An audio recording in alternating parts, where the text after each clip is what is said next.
असंध नूं Haryana Sikh gurdwara management committee का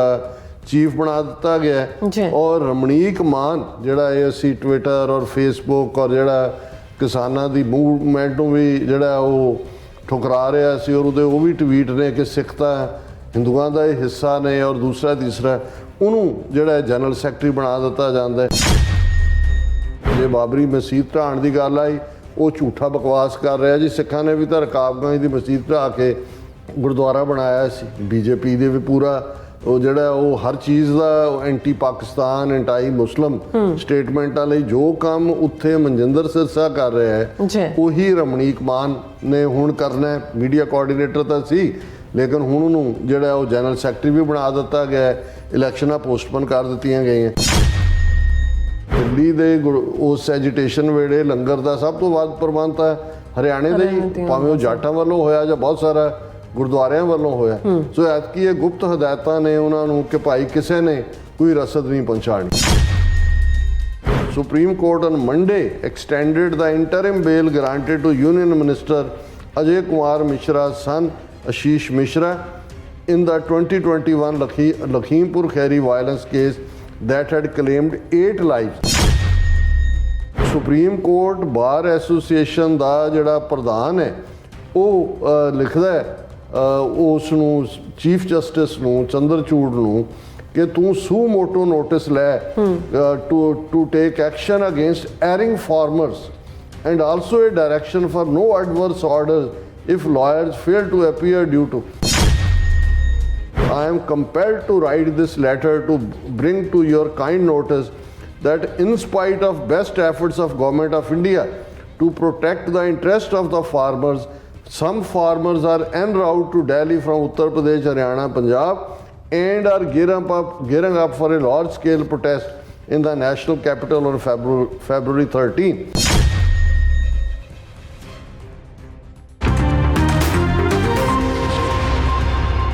viewers welcome back on programme. So viewers गलबात करन जा रहे हैं कि व्यूअर्स ऐसियां खबरां आ रही हैं कि जिस तरह के हरियाणा सिख गुरुद्वारा मैनेजमेंट कमेटी नूं कुछ हिदायतां दित्तियां जा रही हैं कि किसानां तक कोई भी रसद समग्री ना पहुंचाई जाए और बीजेपी का हथ टोका रमनीक मान नां दा एक पगड़ीधारी हिंदू इस वेले हरियाणे के मुख मंत्री मनोहर लाल खट्टर दियां अखां दा तारा है और अदालती कार्रवाइयां अते बार कौंसलां दा रुख भी खुल के किसान विरोधी नज़र आ रहा है। सो इस बारे आप गलबात करने जा रहे हैं। सो असीं चाहांगे कि तुसीं इस तरह बने रहना। देखण सुनने एंड लिखण लई तुहाडा सब दा बहुत बहुत धन्नवाद जी। डॉक्टर साहब की कहना चाहोगे?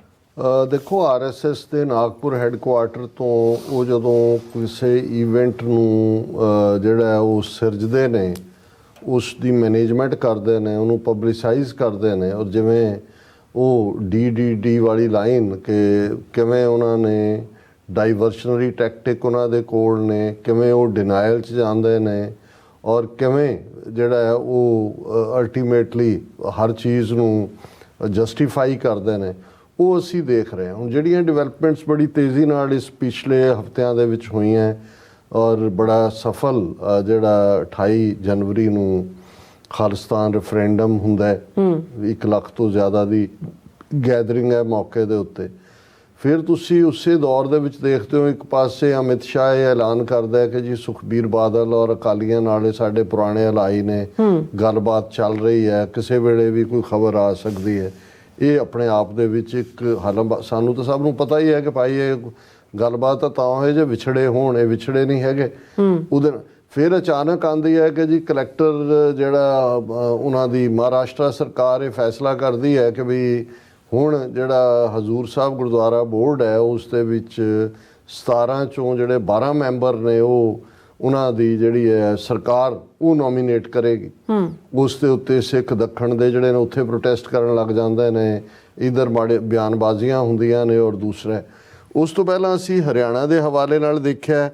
कि हरियाणे दे विच ऐलान किया गया भी इन्नी तरीक नूं जिहड़ा है वो हरियाणा सिख गुरुद्वारा मैनेजमेंट कमेटी दीयां चोणां होणगीआं। पर फिर अचानक जदों ऐन चोणां तो 2 दिन पहलां आ गया जी क्योंकि उन्हां दे बोर्ड दे ते फलाणे एग्जाम पहलां होने ने इसलिए चोणां पोस्टपोन कर दित्तियां गईयां। ये भी एक बड़ा पार्ट सी जिहदे ते ये चल रहा सी कि भी ये अचानक ऐसा की होया। ਨਾਲ ਦੀ ਨਾਲ ਇਹ ਕਿਸਾਨਾਂ ਦਾ ਹਾਲਾਂ ਇਹਨਾਂ ਦਾ ਨੋਟਿਸ ਤਾਂ 2 ਮਹੀਨੇ ਦਾ ਦਿੱਤਾ ਹੋਇਆ ਸੀ। ਆਲ ਆਫ ਏ ਸਡਨ ਇਹ ਜਿਹੜਾ ਹੁਣ ਅਸੀਂ ਸਾਰਾ ਧਿਆਨ ਸ਼ੰਭੂ ਦੇ ਉੱਤੇ, ਇੱਧਰ ਮੋਰਚਾ ਉੱਧਰ ਮੋਰਚਾ, ਟੀਅਰ ਗੈਸ ਸ਼ੈਲ, ਹੁਣ ਇਹ ਤੁਸੀਂ ਇਹਨੂੰ ਡਾਈਵਰਜਨ ਕਹੋ। ਔਰ ਉੱਧਰ ਮੋਦੀ ਜਿਹੜਾ ਜਾ ਕੇ ਉਹ UAE 'ਚ ਬੈਠਾ ਹੈ ਔਰ ਉੱਥੇ ਜਿੱਥੋਂ ਕਤਰ ਦੇ ਉਹਨਾਂ ਸਾਰਿਆਂ ਨੇ ਕਿਵੇਂ ਕਤਰ ਦੋਹਾ ਵਾਲਿਆਂ 'ਚੋਂ ਬੰਦੇ ਆਪਣੇ ਛਡਵਾ ਕੇ ਜਿਹੜੇ ਸਪਾਈਂਗ ਦੇ ਵਿੱਚ ਸੀ ਉਹ ਲਿਆਂਦੇ ਨੇ ਸਿੱਧੇ ਤੌਰ ਤੇ, ਉਸ ਦੀ ਜਿਹੜੀ ਆ ਉਹ ਕ੍ਰੈਡਿਟ ਵੀ ਹੈ। ਤੇ ਉੱਥੇ ਜਿਹੜਾ ਉਹ UAE ਆਬੂ ਧਾਬੀ 'ਚ ਬੈਠਾ ਜਾ ਕੇ, ਉੱਥੇ ਜਾ ਕੇ ਉਹ ਮੰਦਰ ਦਾ ਉਦਘਾਟਨ ਕਰ ਰਿਹਾ ਔਰ ਜੀ 60,000 ਇੰਡੀਅਨਸ ਨੂੰ ਸੰਬੋਧਨ ਕੀਤਾ। ਸੋ ਤੁਸੀਂ ਇਹ ਸਾਰੀ ਇਵੈਂਟ ਮੈਨੇਜਮੈਂਟ ਜਾਂ ਦੂਸਰਾ ਦੇਖੋਗੇ, ਪਰ ਮੈਂ ਕਿਉਂਕਿ ਇਸ ਟੌਪਿਕ 'ਚ ਅਸੀਂ ਹਰਿਆਣੇ ਦੇ ਹਵਾਲੇ ਨਾਲ ਔਰ ਭਾਰਤੀ ਅਦਾਲਤੀ ਸਿਸਟਮ ਕਿਵੇਂ ਇਸ ਵਾਰ ਉਹਨਾਂ ਨੇ ਕਿਸਾਨ ਮੂਵਮੈਂਟ ਦੇ ਡੇਂਜਰ ਨੂੰ ਕਿਵੇਂ ਐਂਟੀ ਨੇਸ਼ਨ ਬਣਾਉਣ ਦੀ ਜਿਹੜੀ ਉਦੋਂ ਵੀ ਕੋਸ਼ਿਸ਼ 13 ਮਹੀਨੇ ਦਿੱਲੀ ਦੀਆਂ ਸਰਹੱਦਾਂ ਤੇ ਉਸ ਤੋਂ ਪਹਿਲਾਂ ਸ਼ੰਭੂ 'ਚ ਬੈਠਿਆਂ ਵੀ ਕੀਤੀ, ਉਹਦੇ ਤੇ ਥੋੜ੍ਹੀ ਜਿਹੀ ਬਰੀਫ ਗੱਲ ਕਰਾਂਗੇ। ਕਿਉਂਕਿ ਇੱਕ ਬੰਦਾ ਜਿਹੜਾ ਸੋਸ਼ਲ ਮੀਡੀਆ ਤੇ ਜਿਹਨੂੰ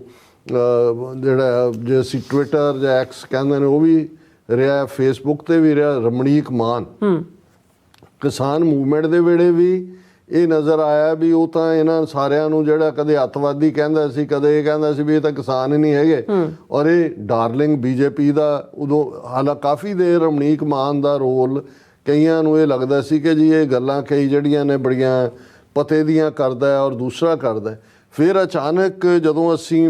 ਕਿਸੇ ਦਾ ਪਿੱਛਾ ਫਰੋਲਦੇ ਹਾਂ ਤੇ ਉਸ ਤੁਹਾਨੂੰ ਇੱਕ ਤੋਂ ਬਾਅਦ ਇੱਕ ਸਟੋਰੀ ਸਾਹਮਣੇ ਆ ਜਾਂਦੀ ਹੈ। ਇਹ ਸਟੋਰੀ 7 ਸਤੰਬਰ 2023 ਦੀ ਹੈ ਕਿ ਅਸੰਧ ਨੂੰ ਹਰਿਆਣਾ ਸਿੱਖ ਗੁਰਦੁਆਰਾ ਮੈਨੇਜਮੈਂਟ ਕਮੇਟੀ ਦਾ ਚੀਫ ਬਣਾ ਦਿੱਤਾ ਗਿਆ ਔਰ ਰਮਣੀਕ ਮਾਨ ਜਿਹੜਾ ਇਹ ਅਸੀਂ ਟਵਿੱਟਰ ਔਰ ਫੇਸਬੁੱਕ ਔਰ ਜਿਹੜਾ ਕਿਸਾਨਾਂ ਦੀ ਮੂਵਮੈਂਟ ਨੂੰ ਵੀ ਜਿਹੜਾ ਉਹ ਠੁਕਰਾ ਰਿਹਾ ਸੀ ਔਰ ਉਹਦੇ ਉਹ ਵੀ ਟਵੀਟ ਨੇ ਕਿ ਸਿੱਖ ਤਾਂ ਹਿੰਦੂਆਂ ਦਾ ਇਹ ਹਿੱਸਾ ਨੇ ਔਰ ਦੂਸਰਾ ਤੀਸਰਾ ਉਹਨੂੰ ਜਿਹੜਾ ਜਨਰਲ ਸੈਕਟਰੀ ਬਣਾ ਦਿੱਤਾ ਜਾਂਦਾ ਹੈ। ਔਰ ਇਹ ਜਿਹੜਾ ਇਸ ਤੋਂ ਪਹਿਲਾਂ ਚੀਫ ਮਿਨਿਸਟਰ ਮਨੋਹਰ ਲਾਲ ਖੱਟੜ ਦੇ ਜਿਹੜਾ ਮੀਡੀਆ ਕੋਆਰਡੀਨੇਟਰ ਵੀ ਹੈ, ਹੁਣ ਉਹੀ ਹਰਿਆਣਾ ਸਿੱਖ ਗੁਰਦੁਆਰਾ ਮੈਨੇਜਮੈਂਟ ਕਮੇਟੀ 50 ਤੋਂ ਜ਼ਿਆਦਾ ਗੁਰਦੁਆਰੇ 200 ਕਰੋੜ ਤੋਂ ਜ਼ਿਆਦਾ ਬਜਟ ਜਿਹਦੀਆਂ ਚੋਣਾਂ ਇੱਕਦਮ ਕੈਂਸਲ ਕਰ ਦਿੱਤੀਆਂ ਜਾਂਦੀਆਂ ਨੇ। ਔਰ ਇਹ ਕਿਹਾ ਜਾ ਰਿਹਾ ਸਾਡੇ ਵੀ ਅੰਦਰੂਨੀ ਸਰੋਤ ਨੇ ਕਿ ਬਈ ਇਹ ਰਮਣੀਕ ਮਾਨ ਨੂੰ ਹੁਣ ਇਹਨਾਂ ਨੇ ਅੱਗੇ ਲਾਇਆ ਜੋ ਕੰਮ ਦਿੱਲੀ 'ਚ ਮਨਜਿੰਦਰ ਸਿਰਸੇ ਤੋਂ ਕਰਵਾ ਰਹੇ ਨੇ ਕਿ ਬਈ ਉਹੀ ਇੱਕ ਪਾਸੇ ਉਹ BJP ਦਾ ਜੇ ਬਾਬਰੀ ਮਸਜਿਦ ਢਾਣ ਦੀ ਗੱਲ ਆਈ ਉਹ ਝੂਠਾ ਬਕਵਾਸ ਕਰ ਰਿਹਾ ਜੀ। ਸਿੱਖਾਂ ਨੇ ਵੀ ਤਾਂ ਰਕਾਬਗੰਜ ਦੀ ਮਸਜਿਦ ਢਾਹ ਕੇ ਗੁਰਦੁਆਰਾ ਬਣਾਇਆ ਸੀ। BJP ਦੇ ਵੀ ਪੂਰਾ ਉਹ ਜਿਹੜਾ ਉਹ ਹਰ ਚੀਜ਼ ਦਾ ਐਂਟੀ ਪਾਕਿਸਤਾਨ ਐਂਟੀ ਮੁਸਲਿਮ ਸਟੇਟਮੈਂਟਾਂ ਲਈ ਜੋ ਕੰਮ ਉੱਥੇ ਮਨਜਿੰਦਰ ਸਿਰਸਾ ਕਰ ਰਿਹਾ ਹੈ ਉਹੀ ਰਮਣੀਕ ਮਾਨ ਨੇ ਹੁਣ ਕਰਨਾ। ਮੀਡੀਆ ਕੋਆਰਡੀਨੇਟਰ ਤਾਂ ਸੀ ਲੇਕਿਨ ਹੁਣ ਉਹਨੂੰ ਜਿਹੜਾ ਉਹ ਜਨਰਲ ਸੈਕਟਰੀ ਵੀ ਬਣਾ ਦਿੱਤਾ ਗਿਆ। ਇਲੈਕਸ਼ਨਾਂ ਪੋਸਟਪੋਨ ਕਰ ਦਿੱਤੀਆਂ ਗਈਆਂ ਔਰ ਮਨਜਿੰਦਰ ਸਿਰਸੇ ਦੀ ਕਰਤੂਤ ਮੈਂ ਮਨੋਜ ਸਿੰਘ ਦੂਹਨ ਜਿਹੜੇ ਜਾਟ ਸਿੱਖੀ ਦੇ ਵਿੱਚ ਆਏ ਨੇ ਔਰ ਪੂਰੇ ਰੋਸ਼ਨ ਦਿਮਾਗ ਔਰ ਮਜ਼ਬੂਤੀ ਦੇ ਨਾਲ ਆਪਣੀ ਗੱਲ ਉਹਨਾਂ ਦਾ ਇੱਕ ਜਾਟ ਪੱਤਰਕਾਰ ਪੂਨੀਆ ਨੂੰ ਦਿੱਤਾ ਇੰਟਰਵਿਊ ਵੀ ਮੈਂ ਕੱਢਿਆ ਹੋਇਆ, ਮੈਨੂੰ ਸੁਣਨ ਦਾ ਮੌਕਾ ਨਹੀਂ ਬਣਿਆ ਤਾਜ਼ਾ ਕਿ ਵੀ ਕਿਵੇਂ ਉਹ ਸਿੱਖੀ 'ਚ ਆਏ ਔਰ ਕੀ ਹੋਇਆ। ਔਰ ਉਹਨਾਂ ਦਾ ਜਿਹੜਾ ਸਿੱਖ ਨਿਊਜ਼ ਐਕਸਪ੍ਰੈਸ ਨੂੰ ਦੇ ਉੱਤੇ ਇਹਨੇ ਜਿਹੜਾ ਹੈ ਉਹ ਮਨਜਿੰਦਰ ਸਿਰਸੇ ਨੇ ਕਾਪੀਰਾਈਟ ਦਾਅਵਾ ਕੀਤਾ ਔਰ ਉਹਨਾਂ ਨੇ ਉਹਨੂੰ ਬਲੌਕ ਕੀਤਾ ਕਿ ਜੀ ਇਹ ਤੁਹਾਡਾ ਹੈ। ਔਰ ਉਹਨਾਂ ਨੇ ਕਿਹਾ ਆਈ ਸਟਰੋਂਗਲੀ ਕੰਡੈਮ, ਇਹ ਮਨੋਜ ਸਿੰਘ ਦੂਹਨ ਦਾ ਹੈ, I strongly condemn Manjinder Sirsa's copyright strike on Sikh News Express, attacking media freedom undermines democracy. So ये hashtag Sikh journalism, कौमी media, freedom of press, media integrity ਦੇ ਥੱਲੇ ਸੋ ਮਨਜਿੰਦਰ ਸਿਰਸਾ ਆਪਣੀਆਂ ਘਟੀਆ ਹਰਕਤਾਂ ਕਰ ਰਿਹਾ ਔਰ ਇਹ ਰਮਣੀਕ ਮਾਨ ਜਿਹੜਾ ਜਿਸ ਦਾ ਪਿਛੋਕੜ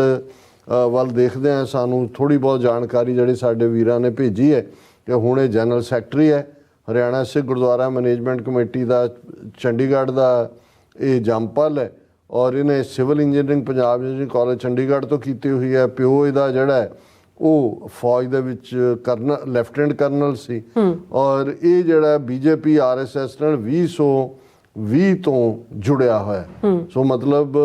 ਇਹਦਾ ਮਤਲਬ ਨਾ 2000 ਤੋਂ ਸਨ 2000 ਤੋਂ ਜੁੜਿਆ। ਇਹਦਾ ਮਤਲਬ ਹੈ ਕਿ ਸਿੱਕੇਬੰਦ 24 ਸਾਲ ਦੀ RSS BJP ਨਾਲ ਸਟੈਂਡਿੰਗ ਹੈ। ਮਨੋਹਰ ਲਾਲ ਖੱਟੜ ਦੀ ਮੁੱਛ ਦਾ ਵਾਲ ਹੈ ਔਰ ਇਸ ਸਾਰੇ ਨੂੰ ਉਹ ਜਿਸ ਤਰੀਕੇ ਦੇ ਨਾਲ ਉਹ ਅੰਜਾਮ ਦੇ ਰਿਹਾ ਔਰ ਖ਼ਾਸ ਤੌਰ 'ਤੇ ਜਿਹੜੀ ਸਾਡੇ ਕੋਲ ਜੋ ਗੁਪਤ ਜਾਣਕਾਰੀ ਹੈ ਕਿ ਹਰਿਆਣਾ, ਕਿਉਂਕਿ ਹੁਣ ਇਹ ਜਨਰਲ ਸੈਕਟਰੀ ਬਣ ਗਿਆ ਆਲਰੇਡੀ, ਇੱਕ ਗੱਲ ਦਾ ਧਿਆਨ ਰਹੇ, ਔਰ ਇਹ ਗੱਲ ਈਵਨ ਰਕੇਸ਼ ਟਕੈਤ ਨੇ ਆਪਣੇ ਇੰਟਰਵਿਊ 'ਚ ਕਹੀ ਸੀ ਕਿ ਸਾਡਾ ਇਹ 13 ਮਹੀਨੇ ਸਰਵਾਈਵਲ ਮੂਵਮੈਂਟ ਦੀ, ਉਹਦੇ 'ਚ ਸਭ ਤੋਂ ਵੱਡਾ ਕਾਰਨ ਸਿੱਖਾਂ ਦੀ ਸਪਿਰਿਟ ਹੈ, ਔਰ ਖ਼ਾਸ ਤੌਰ ਤੇ ਲੰਗਰ ਹੈ ਕਿ ਭਾਈ ਜਿੱਥੇ ਲੰਗਰ ਗੁਰਦੁਆਰਿਆਂ 'ਚੋਂ ਹਰ ਥਾਂ ਤੋਂ ਰਸਦ ਦੂਜੇ ਤੀਜੇ ਆਂਦੀ ਰਹੀ, ਉਹਨੇ ਕਿਹਾ ਜੀ ਇਸ ਕਿਸਮ ਦਾ ਹੋਰ ਕਿਸੇ ਕੋਲ ਨਹੀਂ ਹੈ। ਔਰ ਇਹਨਾਂ ਨੇ ਦੇਖਿਆ ਕਿ ਭਾਈ ਜੇ ਹੁਣ ਸ਼ੰਭੂ ਤੇ ਜੀ ਪਹਿਲਾਂ ਤਾਂ ਉੱਥੇ ਹੀ ਰੋਕਿਆ ਹੋਇਆ, ਤੇ ਜੇ ਦਿੱਲੀ ਵੱਲ ਵੀ ਜਾਂਦੇ ਨੇ ਜਾਂ ਈਵਨ ਟਿਕਰੀ ਜਾਂ ਗਾਜ਼ੀਪੁਰ ਜਾਂ ਦੂਜਿਆਂ ਤੇ ਉੱਥੋਂ ਹੀ ਹਰਿਆਣੇ ਚੋਂ, ਜਿਵੇਂ ਅਸੀਂ ਕਿਹਾ ਹਰਿਆਣੇ ਦੇ ਤਾਂ 7 ਜ਼ਿਲ੍ਹਿਆਂ 'ਚ ਇੰਟਰਨੈਟ ਤੇ ਪਾਬੰਦੀ ਹੈ, ਘਰਾਂ 'ਚ ਧਮਕੀਆਂ ਨੇ, ਸਿੱਖ ਬੀਬੀਆਂ ਨੂੰ ਬੱਚਿਆਂ ਨੂੰ ਡਰਾਇਆ ਧਮਕਾਇਆ ਜਾ ਰਿਹਾ। ਪਰ ਹਰਿਆਣਾ, ਕਿਉਂਕਿ ਦਿੱਲੀ ਦੇ ਉਸ ਐਜੀਟੇਸ਼ਨ ਵੇਲੇ ਲੰਗਰ ਦਾ ਸਭ ਤੋਂ ਵੱਧ ਪ੍ਰਬੰਧ ਹੈ ਹਰਿਆਣੇ ਦੇ ਹੀ, ਭਾਵੇਂ ਉਹ ਜਾਟਾਂ ਵੱਲੋਂ ਹੋਇਆ ਜਾਂ ਬਹੁਤ ਸਾਰਾ ਗੁਰਦੁਆਰਿਆਂ ਵੱਲੋਂ ਹੋਇਆ। ਸੋ ਐਤਕੀ ਇਹ ਗੁਪਤ ਹਦਾਇਤਾਂ ਨੇ ਉਹਨਾਂ ਨੂੰ ਕਿ ਭਾਈ ਕਿਸੇ ਨੇ ਕੋਈ ਰਸਦ ਨਹੀਂ ਪਹੁੰਚਾਣੀ, ਤਾਂ ਕਿ ਪਿੱਛੋਂ ਤੁਹਾਨੂੰ ਵੈਸੇ ਕੱਟ ਆਫ ਕਰਤਾ। ਇਕੱਲਾ ਇਹੀ ਨਹੀਂ ਕਿ ਵੀ ਉਹਨਾਂ ਨੇ ਸ਼ੰਭੂ ਤੇ ਰੋਕਿਆ, ਈਵਨ ਕਰਨਾਟਕਾ ਤੋਂ ਜਿਹੜੇ ਕੁਝ ਕਿਸਾਨ ਬਾਈ ਟ੍ਰੇਨ ਆ ਰਹੇ ਨੇ ਉਹਨਾਂ ਨੂੰ ਟ੍ਰੇਨਾਂ 'ਚੋਂ ਉਤਾਰ ਦਿੱਤਾ ਗਿਆ, ਮੱਧ ਪ੍ਰਦੇਸ਼ ਯੂਪੀ ਤੋਂ ਵੀ। ਸੋ ਇਹਨਾਂ ਨੇ ਟੋਟਲ ਬਲੌਕੇਡ ਕਰਕੇ ਇਸ ਵਾਰ ਪੂਰੀ ਕੁੱਟ ਚਾੜਨ ਦਾ ਮਨ ਬਣਾਇਆ ਹੋਇਆ। ਔਰ ਇਸ ਸਾਰੇ ਦੇ ਚਲਦਿਆਂ ਕੱਲਾ ਤੁਸੀਂ ਇੱਕ ਪਾਸੇ ਤਾਂ ਇਹ ਰਮਣੀਕ ਮਾਨ ਜਾਂ ਇਸ ਨਸਲ ਦੇ ਹੋਰਨਾਂ ਦਾ ਕੀ ਰੋਲ ਹੈ, ਜਿਉਂ ਹੀ ਸਾਡੇ ਕੋਲ ਹੋਰ ਡੀਟੇਲ ਆਏਗੀ ਅਸੀਂ ਜਿਹੜਾ ਉਹ ਗੱਲਬਾਤ ਕਰਾਂਗੇ। ਪਰ ਕਿਸ ਹੱਦ ਤੱਕ ਅਦਾਲਤੀ, ਹੁਣ ਜਿਹੜੀਆਂ ਮੰਗਾਂ ਕਿਸਾਨਾਂ ਦੀਆਂ ਨੇ ਉਹਨਾਂ ਦੇ ਵਿੱਚ ਇੱਕ ਮੰਗ ਇਹ ਹੈ ਕਿ ਭਾਈ ਇਹ ਜਿਹੜਾ ਆਸ਼ੀਸ਼ ਮਿਸ਼ਰਾ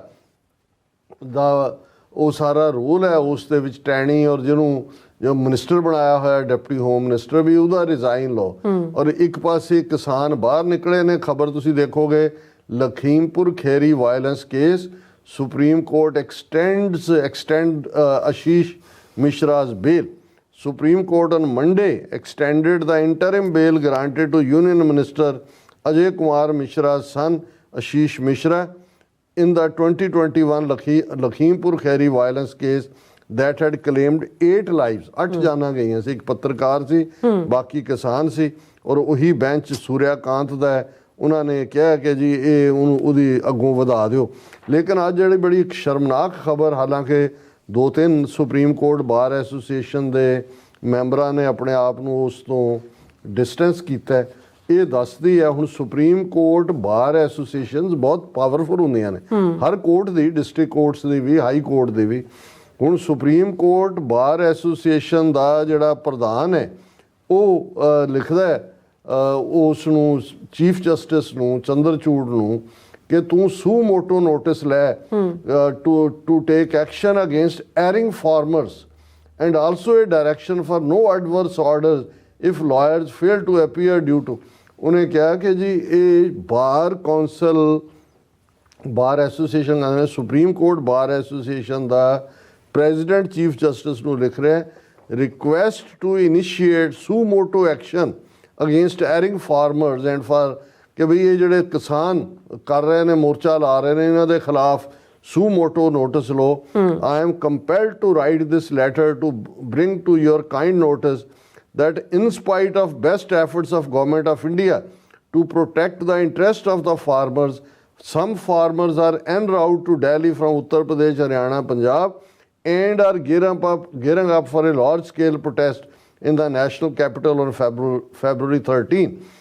ਫਿਰ ਉਹਨੇ ਕਿਹਾ ਜੀ 2021-2022 ਚ ਦਿੱਲੀ ਬਾਰਡਰਸ ਬੰਦ ਹੋਏ ਸੀ, ਔਰ ਇਹ ਹੁਣ ਚੀਫ ਜਸਟਿਸ ਦੇ ਨੂੰ ਉਹਨੇ ਰਿਕੁਐਸਟ ਕੀਤੀ ਹੈ ਜੀ ਤੁਸੀਂ ਆਪਣੇ ਆਪ ਦਾ ਨੋਟਿਸ ਲਓ ਔਰ ਇਹਨਾਂ ਕਿਸਾਨਾਂ ਨੂੰ ਸਜ਼ਾ ਯਾਫਤਾ ਕਰੋ ਜਿਹੜੇ ਕਿ ਇਹ ਐਜੀਟੇਸ਼ਨ ਕਰ ਰਹੇ ਨੇ। ਹਾਲਾਂ ਪੰਜਾਬ ਹਰਿਆਣਾ ਹਾਈ ਕੋਰਟ 'ਚ ਇੱਕ ਪ੍ਰੋਮੀਨੈਂਟ ਸਿੱਖ ਅਟਾਰਨੀ ਜਿਨ੍ਹਾਂ ਨਾਲ ਸਾਡੀ TV 84 ਦੀ ਟੀਮ ਇੰਟਰਵਿਊ ਵੀ ਕਰੇਗੀ ਆਉਣ ਵਾਲੇ ਦਿਨਾਂ 'ਚ, ਉਹਨਾਂ ਨੇ ਸੈਂਕੜਿਆਂ ਦਸਤਖਤਾਂ ਦੇ ਨਾਲ ਪੰਜਾਬ ਹਰਿਆਣਾ ਹਾਈ ਕੋਰਟ ਨੂੰ ਕਿਹਾ ਕਿ ਉਹ ਸੂ ਮੋਟੋ ਨੋਟਿਸ ਲੈ ਕਿ ਕਿਵੇਂ ਜਿਹੜਾ ਕਨਸਟੀਟਿਊਸ਼ਨ ਹੱਕ ਦਿੰਦਾ ਹੈ ਕਿ ਉਹਦਾ ਸ਼ਹਿਰੀ ਕਿਤੇ ਵੀ ਆ ਜਾ ਸਕਦਾ, ਉਹਦਾ ਰਾਹ ਬਲੌਕ ਕਰ ਦਿੱਤਾ ਹੈ, ਉਹਦੇ ਤੋਂ ਤੁਸੀਂ ਕੰਡਿਆਲੀਆਂ ਤਾਰਾਂ ਔਰ ਕਿੱਲਾਂ ਔਰ ਟੀਅਰ ਗੈਸ ਡਰੋਨਸ ਰਾਹੀਂ ਸੁੱਟ ਰਹੇ ਹੋ, ਇਹ ਫਰੀਡਮ ਕਿੱਥੇ ਹੈ? ਲੇਕਿਨ ਤੁਸੀਂ ਅੰਦਾਜ਼ਾ ਲਾਓ ਇਹ ਹਿੰਦੂ ਤਵੀਆਂ ਦਾ ਕਿਵੇਂ ਕਬਜ਼ਾ ਹੈ। ਦਿੱਲੀ ਦੀ ਸੁਪਰੀਮ ਕੋਰਟ ਦੀ ਬਾਰ ਐਸੋਸੀਏਸ਼ਨ ਵਾਲਾ ਜਿਹੜਾ ਉਹ ਆਪਣੇ ਤੌਰ ਦੇ ਉੱਤੇ, ਹਾਲਾਂ ਉਸ ਤੋਂ ਬਾਅਦ 2-3 ਮੈਂਬਰਾਂ ਨੇ ਜਿਹੜੇ ਬਾਰ ਕੌਂਸਲ ਦੇ ਨੇ ਉਹਨਾਂ ਨੇ ਆਪਣੇ ਦਸਤਖਤਾਂ ਥੱਲੇ ਕਿਹਾ ਕਿ ਭਾਈ ਇਹਨੇ ਆਪਣੇ ਤੌਰ ਤੇ ਦਿੱਤਾ ਹੈ, ਸਾਨੂੰ ਕੋਈ ਕੰਸਲਟ ਨਹੀਂ ਕੀਤਾ। ਲੇਕਿਨ ਤੀਰਥਾਂ ਜਿਹੜਾ ਉਹ ਕਮਾਨ ਚੋਂ ਨਿਕਲ ਨਿਕਲ ਗਿਆ ਗਿਆ। ਦੈਟ ਸ਼ੋਜ਼ ਕਿ ਵੀ ਕਿਸ ਲੈਵਲ ਤੇ ਇਹਨਾਂ ਦੇ ਅੰਦਰ ਸਿੱਖਾਂ ਪ੍ਰਤੀ ਹਿੱਟਡ ਭਰੀ ਹੋਈ ਹੈ। ਜੀ ਰਾਜ ਸਾਹਿਬ ਤੁਹਾਡਾ ਬਹੁਤ ਬਹੁਤ ਧੰਨਵਾਦ। ਸੋ ਇੱਥੇ ਲੈਣ ਬ੍ਰੇਕ। ਵਿਊਅਰਸ ਤੁਸੀਂ ਇਸੇ ਤਰ੍ਹਾਂ ਬੜੇ ਰਹਿਣਾ, ਮਿਲਦੇ ਹਾਂ ਛੋਟੇ ਜਿਹੇ ਬ੍ਰੇਕ ਤੋਂ ਬਾਅਦ।